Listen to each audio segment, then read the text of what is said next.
programa não recomendado para menores de 10 anos. Estamos na Semana do Narcisista, meu Deus do céu. Mas calhou de realmente ser o protagonista desse programa, porque é assim que ele gosta de ser. A pessoa narcisista gosta de ser o centro das atenções, gosta de ser o destaque.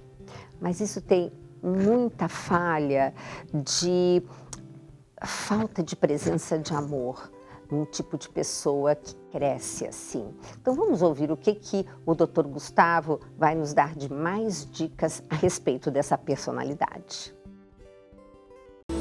Ganhar o mundo e perder a mim, estar no caminho e não chegar ao fim, na minha luta do meu eu contra mim mesmo, os meus gigantes são os meus próprios desejos. E agora você está do lado de cá. Alguém que convive com um narcisista, alguém que convive com alguém que tem esse perfil de personalidade, esses traços de personalidade. O que um narcisista gera em você? Qual é o tipo de sentimento que o narcisista costuma gerar nas pessoas? É muito ruim. É muito ruim você ter uma mãe narcisista, você ter um chefe narcisista, você ter um irmão, um pai, um amigo. E a primeira coisa que você precisa saber é que a gente se sente impossibilitado de fazer alguma coisa. É isso mesmo. Perto de um narcisista, a sua voz ela não existe. Perto de um narcisista, você deixa de ser alguém protagonista para se tornar um mero coadjuvante. O narcisista, ele vai fazer, primeira coisa, minar sua autoestima. Vai fazer você não acreditar que você é capaz, vai fazer você não acreditar que você consegue, não acreditar nas suas habilidades, nos seus talentos, nas suas competências, porque afinal de contas tudo que você faz está reduzido ao desejo e ao controle de quem é narcisista. O narcisista, ele vai fazer você se sentir não pertencente àquele lugar. O narcisista vai fazer você se sentir diminuído, porque afinal de contas, muitas vezes você vai ser humilhado por aquilo que você faz e aquilo que você fala. O narcisista, ele te coloca numa posição distante do seu propósito, das suas metas, dos seus objetivos. Ele faz você entender que todo o seu desejo é bobo, é fugaz, é besteira. Ele faz você entender que se você não fizer aquilo que ele quer, você está errada ou você está errado. Então, o primeiro sintoma que a gente tem ao conviver com um narcisista é uma crise na nossa autoestima. O segundo sintoma é uma crise de identidade, porque você começa a desconfiar quem você é.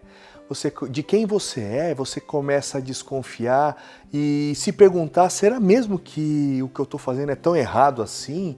O que eu faço é tão pequeno assim? E depois de uma crise atrás de outra, começam os sintomas de humor. Quais são os sintomas de humor? Angústia, depressão, ansiedade. É muito comum eu atender pessoas, por exemplo, que tem muita ansiedade e está beirando a depressão pelo simples fato de conviver com pessoas com traços narcisistas na sua personalidade. E Freud ele tem uma frase que é um pouco dura, é um pouco difícil de ouvir, mas é importante para a gente entender o contexto que eu estou explicando para vocês aqui.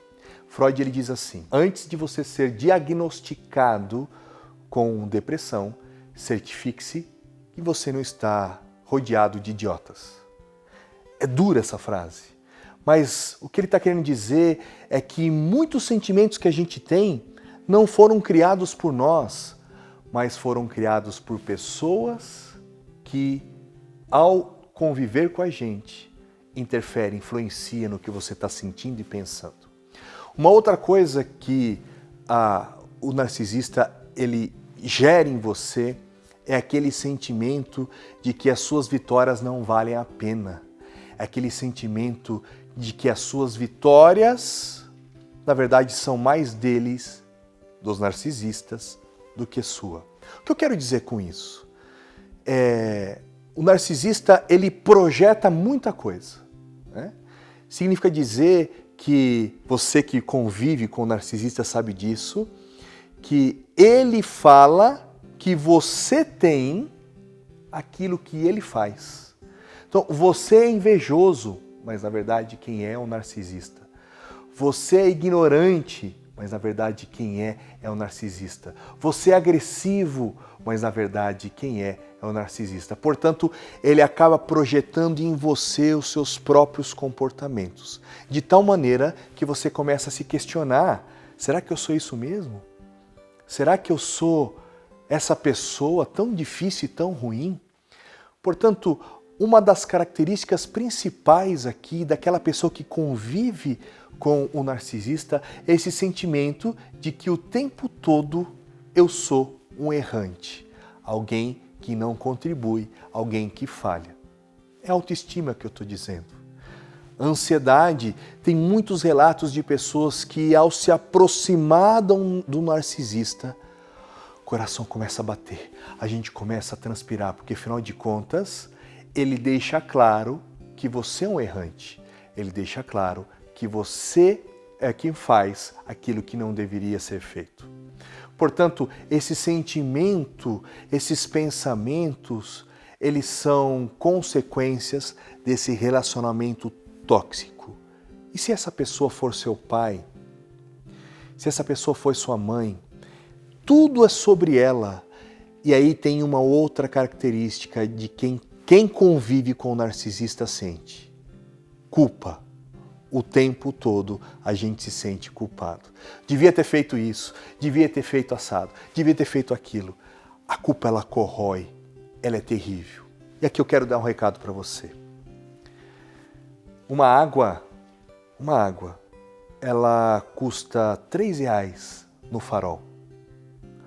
Uma água, ela custa R$15 num ponto turístico como o Cristo Redentor, por exemplo. É a mesma água.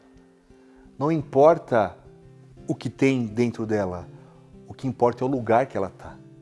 Portanto, você tem seu valor, mas talvez seja um momento de você repensar, se possível, o lugar que você está. Não é sobre você, você é vítima desse relacionamento. É sobre o outro, que só pensa e olha nele. Te vejo no próximo programa. E aí fica a pergunta, né? Como que nós fazemos para estar ao lado, conviver? Porque muitas vezes nós convivemos e não temos como nos afastar de pessoas assim. E são pessoas que, além de negativas, como o Dr. Gustavo falou, acabam gerando muita negatividade também em quem está do lado. Então, essa é a maior dica que nós podemos dar. Aproveita, cale-se e reze, porque é sempre nesse silêncio e entregando nas mãos de Deus e de Nossa Senhora que as coisas acontecem. Mas essa semana continua e você vai ter mais surpresas sobre o traço de personalidade de quem é, como eu estava falando, narcisista.